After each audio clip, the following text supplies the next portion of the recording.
She was only 16, and that little motel room was the only place that didn't ask questions. The walls smelled like cheap disinfectant and old loneliness. The bedspread had stains no one saw anymore. But she saw everything. 'Cause when you're too young to be a mother, and too old to still be someone's little girl, the world gets blurry in the saddest ways. Her name was Maribel, a name too lovely for a story that started with shame. She carried a child in her belly, a child no one wanted, not even the green-eyed boy who whispered forever love behind the gas station on a rainy night. The woman at the front desk looked at her belly, then at her worn-out backpack, and just handed over the key. Room 6. Inside, with the hum of an old air conditioner and a flickering TV stuck on 2 channels, she sat on the edge of the bed and took her first deep breath in days. It wasn't peace. It was just silence. The kind of silence that screams. She emptied her pockets on the nightstand. Just enough coins for 2 more nights, if she didn't eat much. She had a half-eaten sleeve of crackers, a toothbrush, and a faded diary her grandmother gave her before she passed. "Right, honey. Sometimes paper listens better than people." Next door, something scraped across the floor. A man coughed. Heavy footsteps, slow, tired. She didn't know it yet, but just behind that thin wall was the beginning of everything. A quiet man, wearing a dark suit, with a face that hadn't seen a razor in days, eyes hollow with loss, the kind of man who once loved deeply and lost even deeper. Night fell slow, like it knew how much hurt lived in that place. And in the dark of room 6, Maribel cried, soft and careful, pressing her belly like her arms could shield the baby from the whole wide world. She had nowhere to go, but there was nowhere left to return either. And that, my dear, is where this story truly begins. If you've ever felt like the world gave up on someone too soon, then come sit a while with me. This story is about lost babies, found hearts, and a second cradle. He hadn't spoken to anyone in 3 days, not since he'd driven up from the estate, left behind marble floors, untouched meals, and the cold echo of an empty house. His name was Ellis Grant. If you read the headlines years back, you might remember him. Tech tycoon, reclusive millionaire, the man who built an empire in silence. But none of that mattered here. Not in this roadside motel with flickering lights and no cell service. Not in room 7, where he sat on the edge of the bed, still wearing the same suit from his wife's funeral. He didn't come to forget. He came to feel the weight. Alone. Ellis had never planned for fatherhood. He and Catherine tried. But life had other plans. 3 miscarriages. 1 near adoption that fell apart days before the papers were signed. They stopped hoping. And still, they held on to a little wooden cradle in the corner of their bedroom, just in case. Now Catherine was gone. A sudden stroke. No goodbye, just silence. And Ellis was a man hollowed out by grief. All he had left was a name on a stone and the sound of her laugh in his memory, soft as wind chimes on a warm porch. That night something pulled at him. Not loud, no cries, no voices, just a tension in the air. He heard the rustle through the wall, footsteps, then a muffled sob, a girl's sob. At first he tried to ignore it. Not his business, not his concern. But then a sharp intake of breath, a whispered, trembling voice. "Please, baby, just sleep for Mama." His hand froze on the whiskey glass. Something about that voice, so small, so desperate. It cracked through the armor he'd worn for months. The next morning he left a paper bag outside room 6. No note. Just a peanut butter sandwich, a bottle of apple juice, and a pack of prenatal vitamins he found at the gas station up the road. Inside room 6, Maribel blinked at the bag. Her first thought was fear, then confusion, then kindness. But kindness always came with a price, and she wasn't sure she could afford that. That afternoon, as she scribbled into her diary about the way the light came through the blinds, the way her baby's kicks felt stronger today, she heard it again. A knock, slow, deliberate. Room 7's door, opening. She peeked through the curtain. He was just standing there, not looking at her, just standing in the open doorway like he was waiting on a ghost. Then he turned his head. Their eyes met for the very first time, and in that split second, She saw something she hadn't seen in weeks. Recognition, not judgment, not pity, like he knew what it was to be almost gone, but just as quickly. He shut the door again, and Maribel felt something strange inside her chest. Not fear, not hope, something in between. That night, the baby wouldn't stop crying, and when she opened the door at 3:12 a.m., barefoot, desperate, trembling, there he was, already standing in the hallway, holding a warm towel and a can of soup. And in his eyes, there was a story, one she hadn't been ready to hear until now.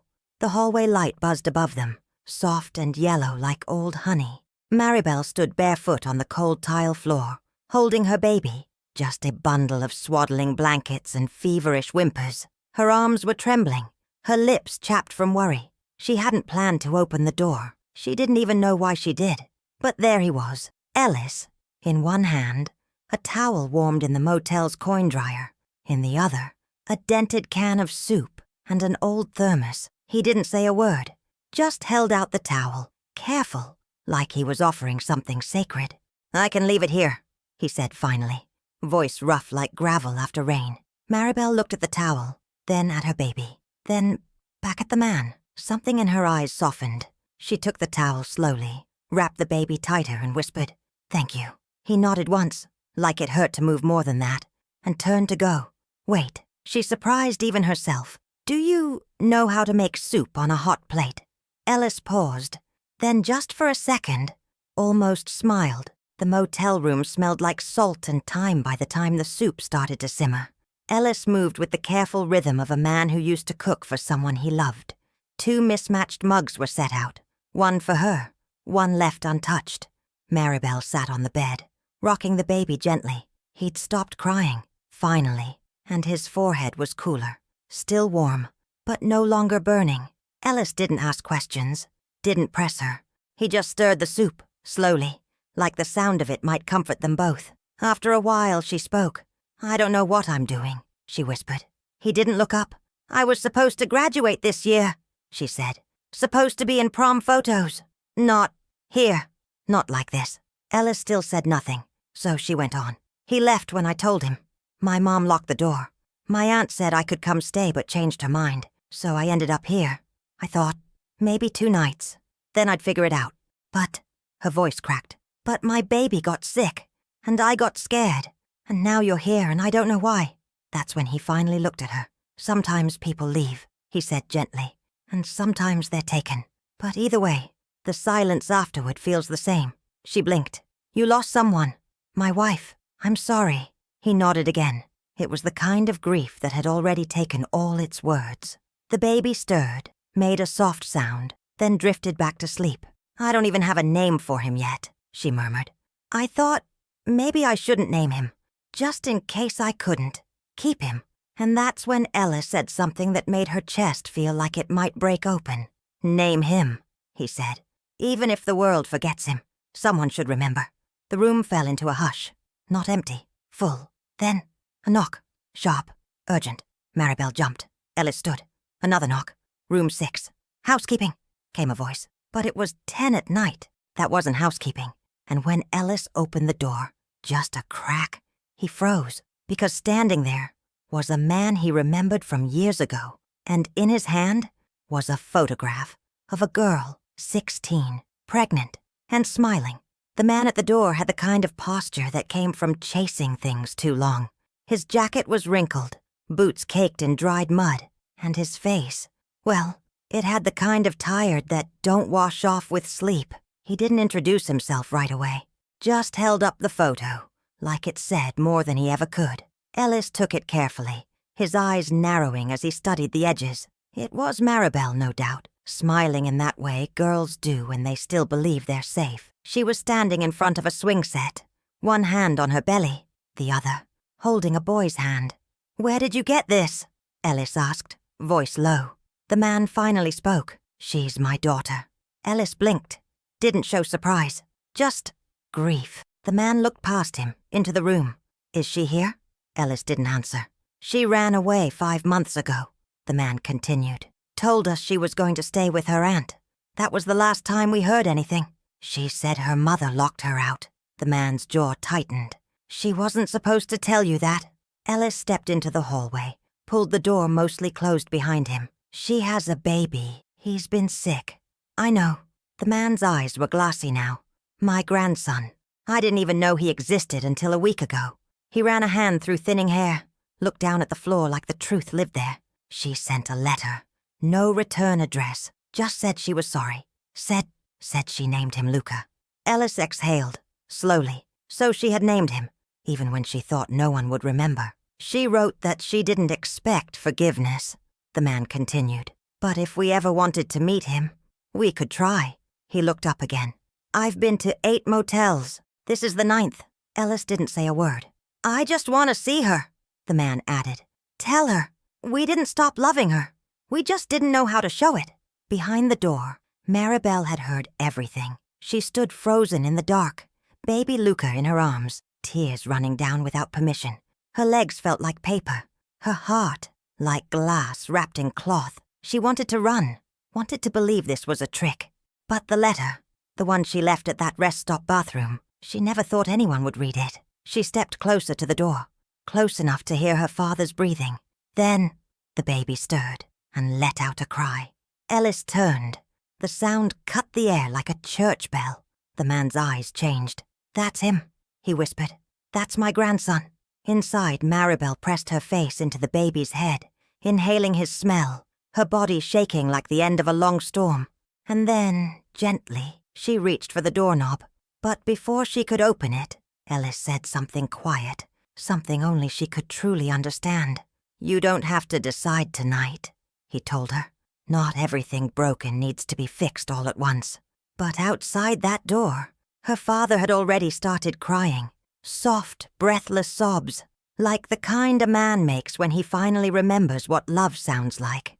And for the first time in her life, Maribel realized maybe she wasn't the only one who felt abandoned. She hadn't seen her father cry since the day her little brother was born.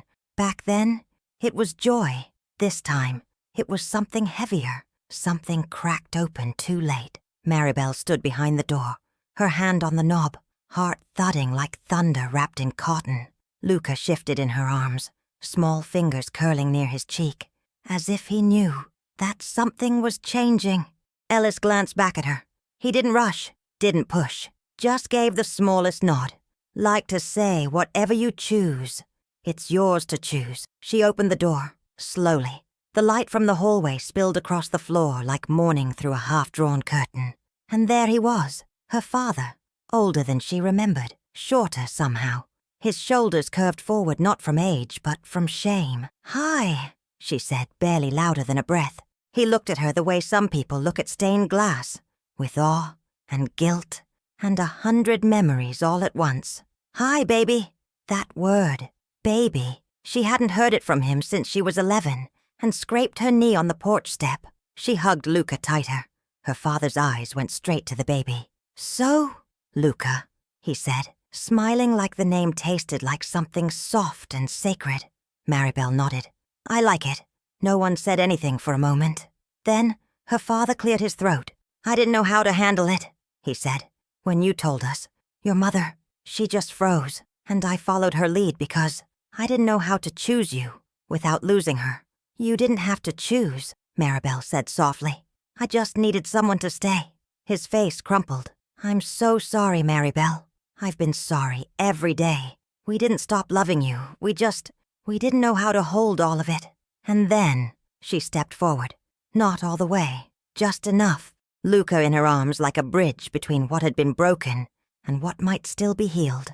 Her father reached out, but stopped short, waited. She looked down at her baby. Then up at her father, then took a small breath and placed Luca gently into his arms. The old man held the child like he was made of stardust. And in that moment, something happened in Ellis. He turned his face away, stared at the chipped motel wallpaper like it could hold back what was rising in his chest. Grief, not for what he'd lost, but for what he'd never had. A child in his arms, a name chosen in hope.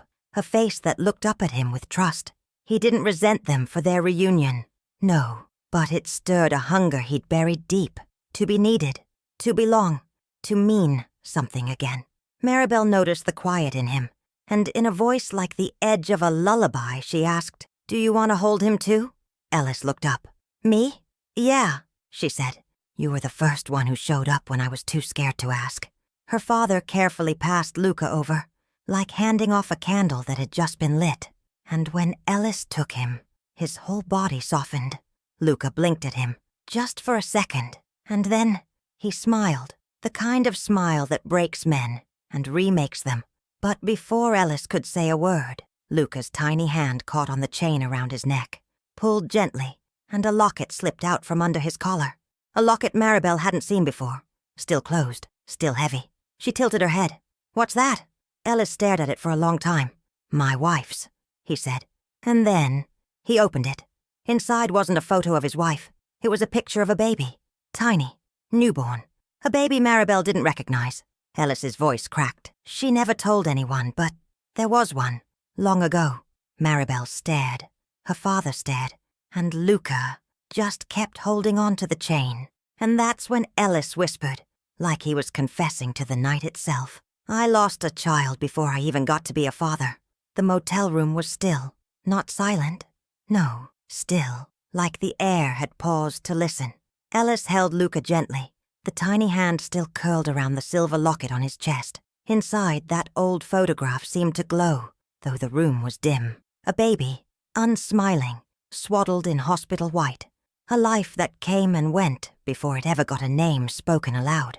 Maribel sat on the corner of the bed, her knees pulled to her chest, arms wrapped tight around herself. Her voice was soft. "What happened?"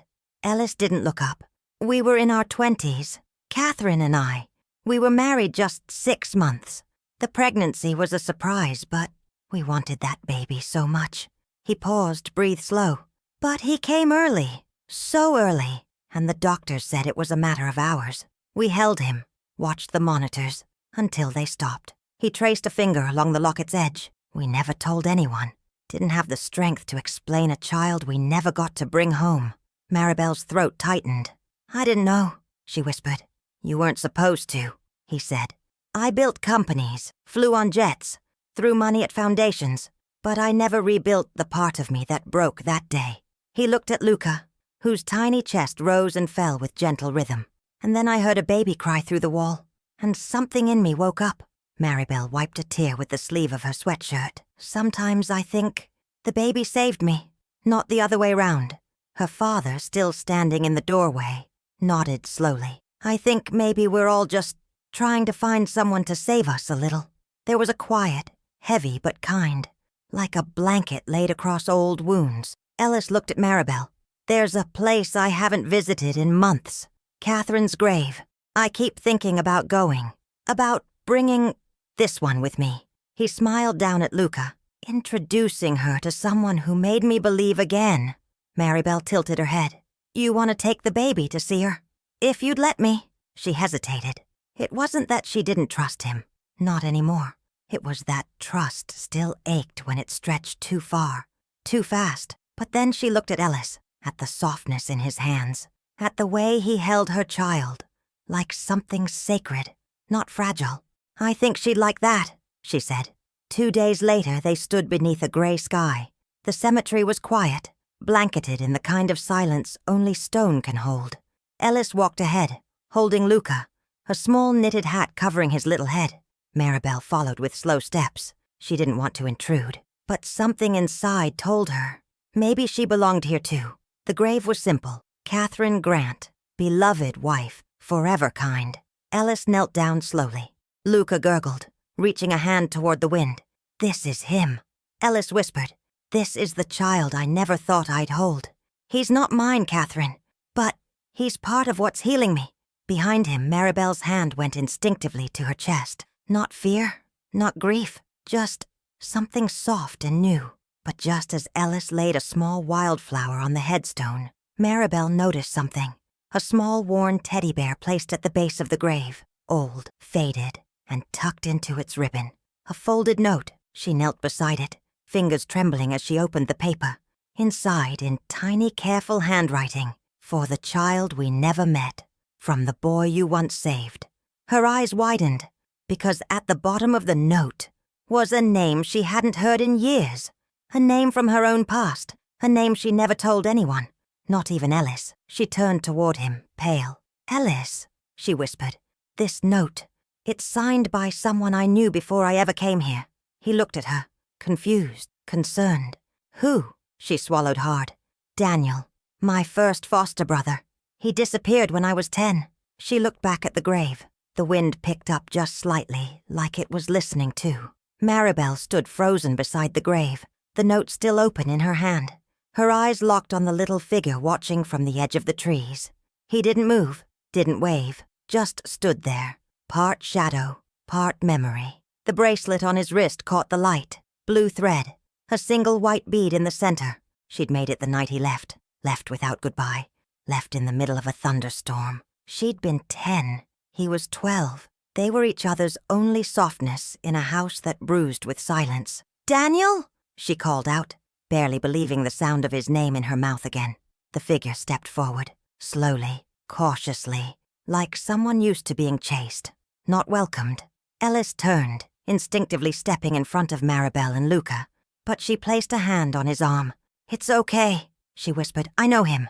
The boy, now a young man, finally came into full view. He was taller, of course, thinner than he should have been, but the eyes, they hadn't changed. Still wide, still wary, still full of stories he never got to tell. "Maribel?" he asked, voice hoarse from more than just the cold. She nodded, stunned. The years collapsed between them like paper walls. "What are you doing here?" she breathed. "I come every week," he said, glancing at Catherine's grave.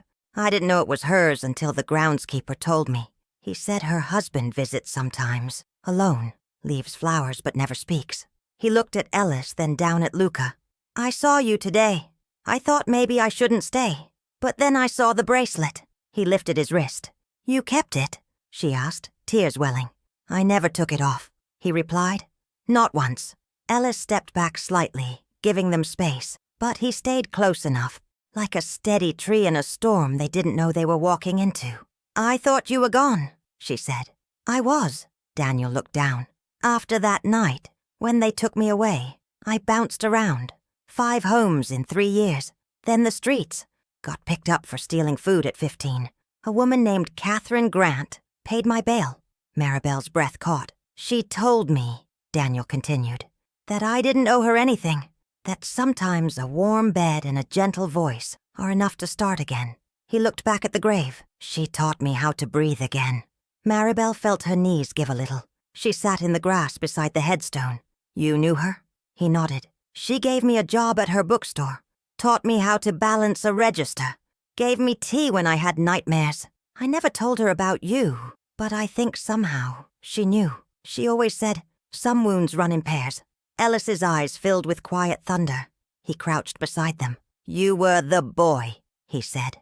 "The one she kept saying was light in a locked room." Daniel smiled faintly. "I never thought I'd see you again, sir." Ellis shook his head. "I never thought I'd meet the reason she kept hope alive when I couldn't."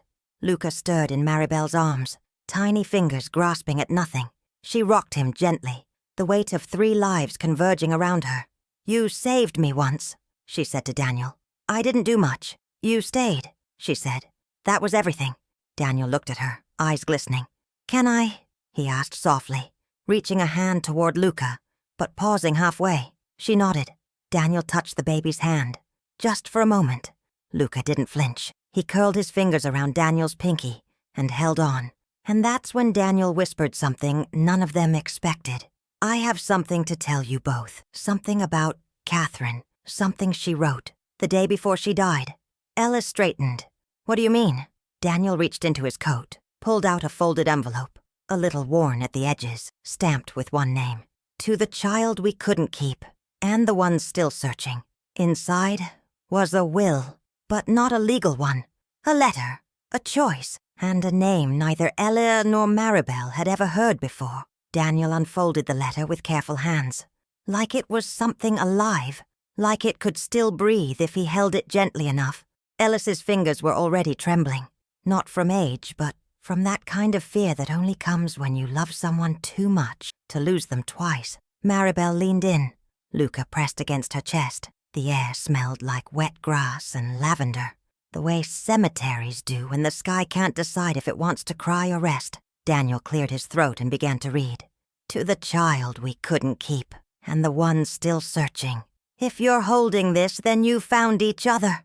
And I can only hope you've done so gently. There was a time I believed the world would never give us a second chance. That the cradle we built would stay empty. But life has its own strange kindnesses. This letter isn't legal. It won't hold up in court. It isn't made of rules. It's made of love and choice. To the child we lost, you'll never have a name in stone. But you lived inside me long enough to teach me how to love without fear. To Daniel, the boy with quiet eyes and a heart like a door left open. Thank you for letting me mother you when I didn't know I still could. And to Ellis, if you're reading this, my love, then it means your heart stayed soft, even without mine beside it. Please know, I never stopped hoping for you, even when we stopped hoping for children. Which is why I left something. In the attic, behind the cradle. It isn't money. It's a name. A name I never told anyone. One I wrote the day I felt a heartbeat that didn't stay. I think I knew someday you'd meet a child who needed to be named. And maybe, just maybe, you'd offer that name like a second cradle. Daniel's voice broke then. He lowered the letter. Silence wrapped around them like a shawl. Ellis looked down, eyes glossy, mouth trembling. She never told me. She didn't think you were ready to hear it, Daniel said softly. Not then, but she left it for you to find. Maribel reached out, her fingers brushing Ellis's. I think maybe you were both waiting for a moment like this. Ellis looked down at Luca, sleeping again now, peaceful as morning. I have a house, he said slowly. I haven't stepped into the attic since the day she passed. I couldn't. Maribel said nothing. But Daniel? He nodded. I'll go with you, he said. Maribel hesitated. I don't know if I should, she murmured. It's your house, your grief. Ellis looked up, met her eyes. Grief doesn't live in square footage, he said. It lives in people. And right now, the people I want with me are standing here. That evening, the three of them drove north, through winding roads, past tired towns and gas stations that hadn't changed their prices in years. When they reached the house, the sun was just beginning to fall, painting the windows in gold and memory. It was big, yes, but not grand. Not anymore. Not without laughter. Not without light. Ellis unlocked the door. The hinges creaked like they missed being useful. Inside, everything was exactly where she left it. A teacup still drying near the sink. A sweater folded on the arm of the couch. And in the corner of the front room, the cradle. Dusty. Untouched. Waiting. Ellis stood in front of it for a long time. Then, slowly, he reached behind it and pulled down the attic cord. The ladder creaked as he climbed. Daniel followed behind. Maribel waited at the bottom, rocking gently with Luca in her arms. Above, the attic smelled of cedar and old papers. They found the box in the far corner, tied with blue ribbon. Inside, a baby blanket, a half-knitted sweater, and a single envelope marked, "If a child ever finds you." Ellis opened it. Inside was a note, just 4 words. His name is Jonah. Back downstairs, Ellis placed the blanket gently in the cradle, then turned to Maribel, voice soft. If you'd let me, I'd like to offer him that name. She looked down at Luca, then up at Ellis. I think he already chose you, she said. And for the first time since the funeral, Ellis smiled without apology. But just as they stood in that moment, the cradle, the letter, the baby between them, Daniel cleared his throat. There's one more thing, he said. He held out a photograph, old, torn, but unmistakable. In it, a young woman holding a baby, standing in front of the very same cradle, smiling. Maribel squinted. That's not Catherine. Ellis blinked. No, he whispered. It's my sister. And on the back, written in faded ink, to my daughter, wherever she may be. The room fell still. Ellis took the photograph with slow, reverent hands, like touching it might wake something buried too long. He turned it over again, read the words out loud. To my daughter, wherever she may be. His voice caught in his throat. Maribel stood beside him, holding Luca tighter, her mind racing through the echoes of 1,000 things unsaid. Your sister, she had a baby? Ellis nodded, eyes far away. She was 17. disappeared for a while. When she came back, she was quiet, changed, said the baby didn't make it, that it was best we didn't ask questions. Daniel moved to look at the photo. That's the same cradle, he whispered. That's this room. Ellis nodded again. Catherine and I restored it when we moved in. We thought it was just a family heirloom. Didn't know it had already held someone else's hope. He sank down onto the arm of the couch, the photograph in one hand, the letter from Catherine in the other. And then, slowly, he looked up at Maribel. What was your mother's name? She hesitated. It felt strange, like naming a ghost that still walked in her bones. Darla Jean, she said. She never told me much about her family. Said I didn't need to know. Ellis closed his eyes. His voice was barely a whisper. My sister's name was Darla. Silence crashed through the room like a wave. Maribel staggered back slightly, clutching Luca as if the ground had shifted under her. No, that's not possible. She would have been 16 when she disappeared, Ellis said. She went to live with a cousin out of state, came back alone, refused to talk about it. My parents never pushed. And then she left again, for good this time. Daniel sat down slowly, stunned. Maribel's voice trembled. She always said I didn't come from much, that I was lucky she kept me as long as she did. Ellis stood up. You're not just some girl who ended up at my door, Maribel. He stepped forward. You're my niece. Tears filled her eyes. No, this doesn't make sense. Why would she never tell me? Why would she? Because shame makes people cruel, Ellis said. Because she didn't know how to face what she lost. Because she thought burying the truth would keep it from hurting. He touched the cradle. She tried to erase you, but life brought you right back to the very place she tried to forget. Maribel sank down onto the floor. Luca curled against her chest. Her shoulders shook, not from fear, but from something older, something like being seen. Daniel sat beside her, hand on her back. I used to dream you had family out there, he said quietly. Someone who would call your name and mean it. Ellis knelt before her. You do. Maribel looked up, eyes red, breath catching. So, Luca is your great-nephew? Ellis smiled through tears. If you'll let me, I'd like to just call him grandson. And something in her cracked. Not in pain this time, but like a window finally letting the light back in. But before the quiet could settle, Luca let out a soft cry. Not distress, something else. And then the lights flickered. Just once. Ellis stood up, instinctively scanning the room. Daniel narrowed his eyes. Did you see that? Maribel nodded. The room went still again. And then a knock, 3 soft taps, at the front door. Ellis walked over, careful, heart thudding. When he opened it, no one was there, except a box, small, wrapped in brown paper, with handwriting that made his breath catch. It was Catherine's, and the note on top read, for the name he was always meant to carry. And inside was a birth certificate, blank, but signed, waiting. Ellis carried the small brown package into the living room like it was made of glass. His hands trembled slightly, but not from fear, from reverence. He laid it gently on the table beside the cradle, where the past and present already sat, shoulder to shoulder. Daniel leaned in, curiosity etched into his young face. Maribel stayed seated on the floor, still holding Luca, her heart stretched between too many truths, all at once. This is her handwriting, Ellis whispered. I'd know it anywhere. He ran his thumb over the edges of the envelope. The seal had been broken before, years ago maybe. But the paper was preserved like someone had always known it would be needed one day. He unfolded it slowly.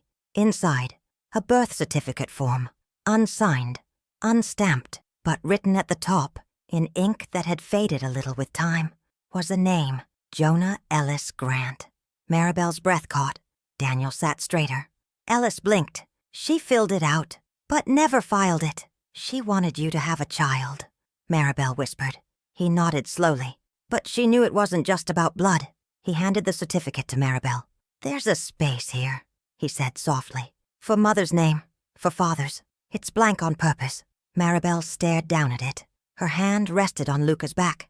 I'm not asking for anything, Ellis said gently. I want you to know this home has room for both of you, no matter what name he carries. Tears slipped down Maribel's cheeks. She wiped them with the back of her hand, looking from the form to Ellis to the cradle. "I spent my whole life being someone people forgot," she said. "Now suddenly, I'm someone's daughter, someone's niece, someone's mama." Daniel gave a soft laugh beside her. "And someone's protector. Don't forget that." She looked at Luca, his tiny hand curled around the edge of her sweater. "I don't need him to carry my name," she said. "He doesn't need to carry the weight of my story." She looked at Ellis. "But maybe he could carry hers." Ellis swallowed hard. "You mean Jonah?" She nodded. "And if you're willing, I'd like you to be the one who signs his name." Ellis froze, like time paused to watch. Are you sure?" "You held him before I knew I could trust anyone," she said. "You didn't try to fix me. You just stayed." Ellis looked at Luca, at Jonah, and then back at Maribel. "Then I'd be honored." The pen felt heavy in his hand, the kind of weight that only comes with deep meaning. He signed in careful strokes, "Father, Ellis Grant," and when he finished, he handed the pen to Maribel. She didn't hesitate. "Mother, Maribel Jean," and together they laid the paper inside the cradle, atop the little blanket Catherine had left behind. Daniel smiled faintly. "Now that's a second cradle," he said. But just as the peace began to settle into their bones, a phone rang.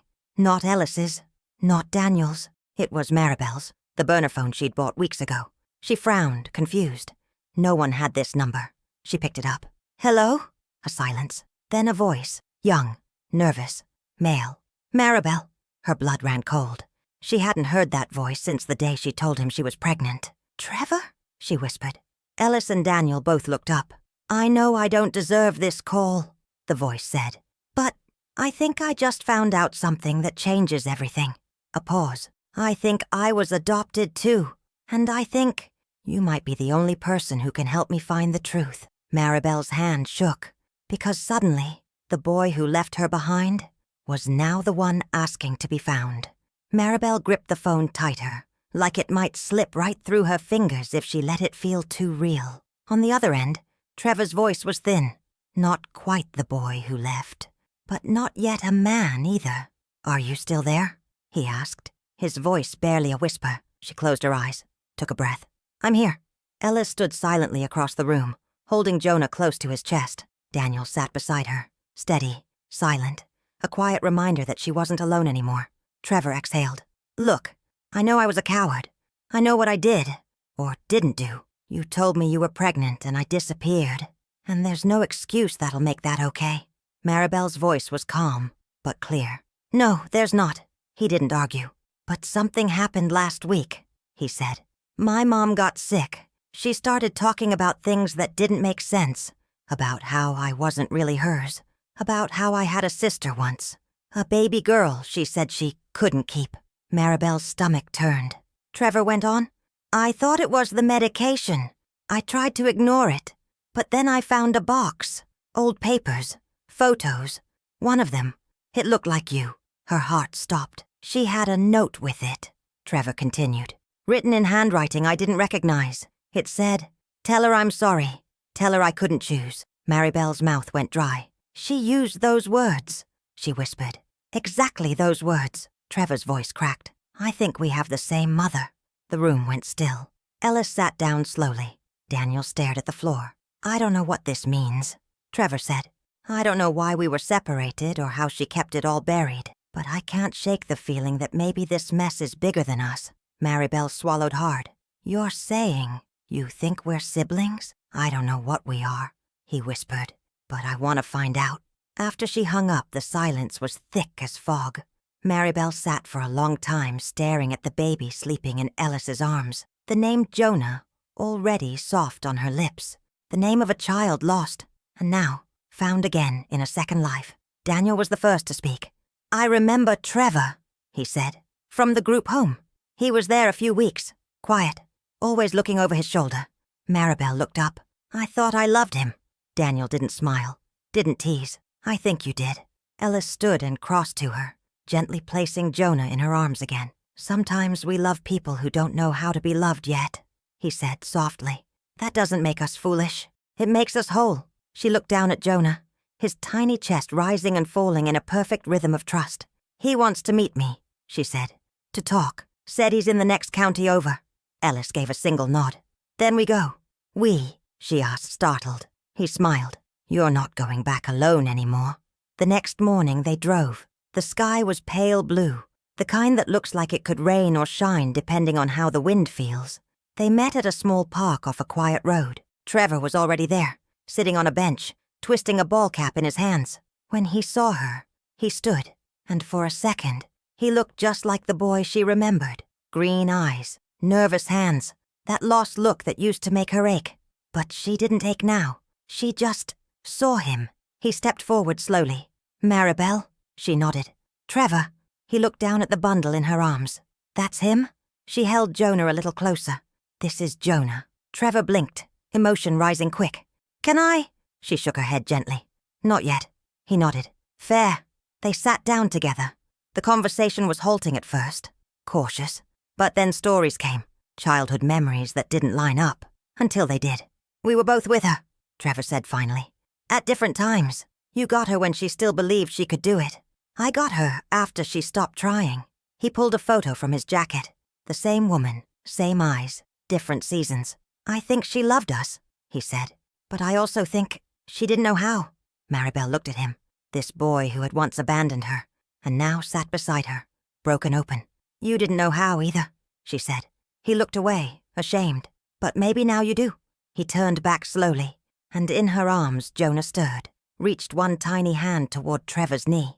No fear, just curiosity, and Trevor, trembling, placed his finger near Jonah's hand, and was caught, gently, completely, and something broke. Trevor's shoulders shook. I didn't think I could ever be part of something good again, he whispered. Maribel looked at him. You don't have to be perfect to be part of it. She looked out at the trees, gold and green, the wind brushing them like a lullaby. You just have to stay. And that evening, as the sun dipped behind the hills, Trevor asked a question she never expected. Would you let me write his middle name? The wind had quieted by then. The trees stood still, like even they were waiting to hear what she'd say. Trevor sat with both elbows on his knees, staring at the baby wrapped in blue. His voice, when he spoke, was different now, like a boy who'd finally heard his own echo and decided he didn't want to be alone anymore. I don't expect a place in his life, he said. I didn't earn that. But if there's a space, even a small one, maybe I could help name the space I left behind. Maribel looked down at Jonah, sleeping so soundly it almost hurt to breathe. His tiny hand still curled around her finger like he already knew the world was a mix of hurt and healing. She thought about all the names she'd once imagined, how she used to whisper them to her belly at night in that motel room. Eli, maybe James, or something soft, like Micah. She never once said Trevor, but now, sitting beside the boy who ran, hearing the ache in his voice, she realized something. Jonah had already been born with enough stories in his skin. He didn't need to carry anger too. She lifted her head, looked at Trevor, and asked, What name would you choose? Trevor blinked. I thought about it for a long time. Not just something that sounded good, but something that meant something. He reached into his jacket and pulled out a folded paper, creased at the corners, handled too many times. He opened it slowly and read. Asher? Maribel's eyebrows lifted. Trevor smiled faintly. It means happy or blessed. In Hebrew? I don't know where I found it, but I like the idea that he could grow up with joy, even if he came from a lot of mess. Maribel looked down at Jonah. Jonah Asher. The name settled around the baby like a blanket knit from something old and kind. Ellis, who had stood quietly just a few feet away, finally spoke. That name would have made Catherine smile. Daniel nodded. She would have said it felt meant. Trevor's voice cracked. I've done so many things wrong, but if he grows up with even one piece of light that I didn't have, then maybe I didn't fail him completely. Maribel stood, walking to Ellis. She handed him Jonah. No hesitation this time. Would you do the honors? Ellis took him, cradling Jonah against his chest. Jonah Asher Grant, he said softly. Named in love, carried in sorrow, born into a second cradle. Trevor sat back down, wiping his eyes with the sleeve of his jacket. Thank you, he said. And it wasn't just for the name. Later that night, back at the house, Ellis pulled the box Catherine had left once more. There was one item no one had noticed before, folded in the very bottom, under the blanket. A letter, addressed only, "To the mother of the child." Maribel opened it slowly. Catherine's handwriting was soft and round. "To you, who carried him first. Thank you for keeping him safe when I couldn't. Thank you for naming him, even if it hurt. Motherhood isn't biology. It's bravery. And if you're reading this, then you're braver than most. Don't forget, sweet girl. You were someone's daughter before you were anyone's mother. And you are not alone." Maribel folded the letter against her heart. She looked over at Ellis, who was gently rocking Jonah near the window, and then at Daniel, who was stringing lights across the front porch, like it mattered, and Trevor, asleep in the chair, arms crossed, but closer than he'd ever been. And she realized, maybe family isn't built all at once. Maybe it's layered, slow, like bread rising in a warm kitchen, like light creeping through the cracks. She stepped out onto the porch, the air cool and soft. The stars were beginning to come out one by one. She held Jonah close, kissed his forehead, and whispered, "You'll grow up with stories, but you'll never have to wonder if you were wanted." And just then, the porch light flickered once, then glowed steady, as if the house had heard her and believed. But inside, tucked under the cradle's mattress, Daniel found something, a piece of paper, folded tight. A receipt from 18 years ago, signed not by Catherine, not by Ellis, but by someone else entirely. A name Maribel hadn't seen in nearly 2 decades, and one that didn't belong to her mother. Daniel turned the slip of paper over and over in his hand. It was a receipt, yellowed at the edges, time-stamped and faded, from a women's shelter on the other side of the state. Maribel took it, her breath catching. There at the bottom, scribbled in quick, neat letters, "Infant Placement Intake. Guardian, Anna M. Lowell." She stared at the name. "I don't know her." Ellis stepped beside her. "She was Catherine's friend. They ran that shelter together in the early years, before we married." Maribel's fingers trembled. "Why would my name be here? Why would this be under the cradle?" Daniel spoke quietly. "Because I don't think your mother kept you, as long as she said she did." Ellis looked at her, slowly realizing she might have placed you once, then taken you back. Maribel's whole chest went tight. "I always had this one memory," she whispered, "of being somewhere warm, with a woman who smelled like cinnamon. I never knew if it was real." She looked down at Jonah. "But maybe it was. Maybe I was held by someone kind once." Daniel nodded. "And maybe that woman, Anna, saw your name again, years later. Maybe Catherine asked her to keep the receipt, in case the past ever circled back."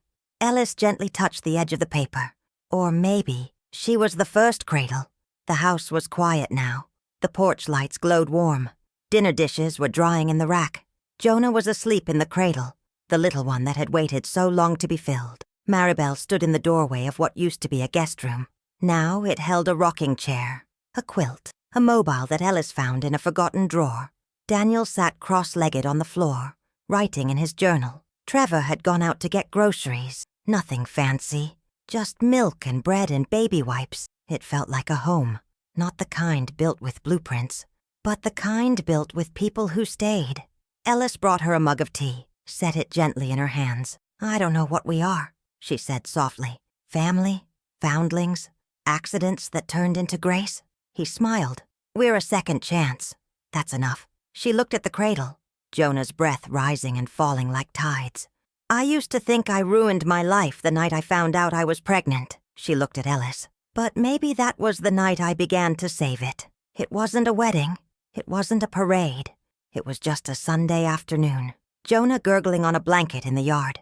Daniel playing guitar softly on the steps. Trevor fixing the screen door that always stuck. Maribel sat on the porch with Miss Martha's voice warm as ever. It wasn't a wedding. Wasn't a parade. Just a Sunday afternoon. Jonah was giggling on a quilt in the yard, chubby fingers grasping at dandelions. Daniel strummed a slow tune on the porch steps, eyes half closed, heart wide open. Trevor was fixing the screen door that always stuck, tongue between his teeth, muttering like it mattered more than it did. Maribel sat in the rocking chair, tea in hand, hair messy, peaceful. And Ellis? He was planting roses by the fence, the kind Catherine used to love, soft yellow ones, like a sunrise that didn't need to hurry. No one spoke much, but everything spoke. The creak of the rocker, the hush of wind through cottonwood leaves, the steady breath of a baby asleep under the sky. Later that evening they would sit around the table. They'd laugh, pass bread, argue over who forgot the baby wipes. They would not say, "We are a perfect family." They would say, "We showed up, and we stayed," and that would be enough. Some stories don't end with wedding bells, you know. Some end with a name written in love, a cradle finally filled, and 4 people who thought they'd been forgotten, realizing they were always meant to find each other. So if this story found a quiet place in your heart tonight, leave a little note down below, won't you? Just a word, a whisper, because the porch light's always on here at Second Cradle, and there's always room for one more story.